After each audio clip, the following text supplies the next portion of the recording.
Hi friends, நம்ம சேனலுக்கு நீங்கள் புதுசாக வந்திருக்கீங்க அப்படின்னா சப்ஸ்கிரைப் பண்ணிக்கோங்க. நோட்டிஃபிகேஷன் அப்போ தான் உங்களுக்கு டெய்லியும் வரும். இன்றைக்கி நம்ம என்ன பார்க்க போகிறோம் அப்படின்னு பார்த்தோம்னா அவகோடா பழத்தை தான் பார்க்க போகிறோம். இந்த பழத்துக்கு பட்டர் ஃப்ரூட்டு, வெண்ணெய் பழம் அப்படின்னு சொல்லி ஒவ்வொருத்தவங்க ஒவ்வொரு மாதிரி சொல்லுவாங்க.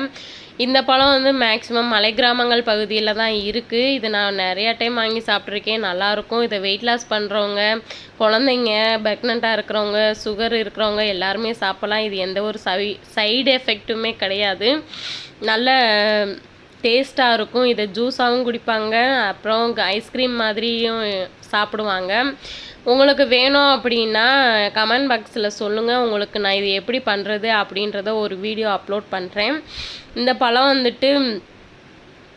எல்லாருமே எடுத்துக்கலாம். அப்புறம் இது எங்கே கிடைக்கும் அப்படின்னு பார்த்தீங்கன்னா பழமுதிர்ச்சோலை பழக்கடை அந்த மாதிரி ஏரியாவில் இருக்கும். அப்புறம் இது நாற்று தான். இது நல்லா எங்கள் ஊர் பக்கத்தில் இருக்கிற நர்சரியில் தான் இருக்கும். இது ரொம்ப நல்லாயிருக்கும்.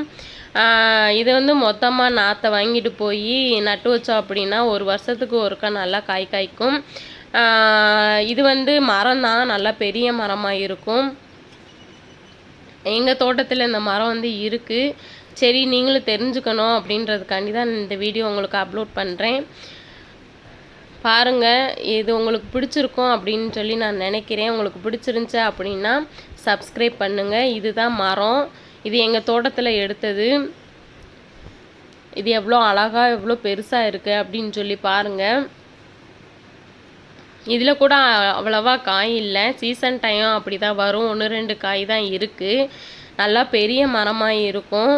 இந்த வீடியோ உங்களுக்கு ரொம்ப யூஸ்ஃபுல்லாக இருக்கும் அப்படின்னு சொல்லி நான் நினைக்கிறேன். உங்களுக்கு யூஸ்ஃபுல்லாக இருந்துச்சு அப்படின்னா லைக் பண்ணுங்கள், ஷேர் பண்ணுங்கள், கமெண்ட் பண்ணுங்கள், சப்ஸ்கிரைப் பண்ணுங்கள், பெல் ஐக்கானை மறக்காமல் கிளிக் பண்ணுங்கள்.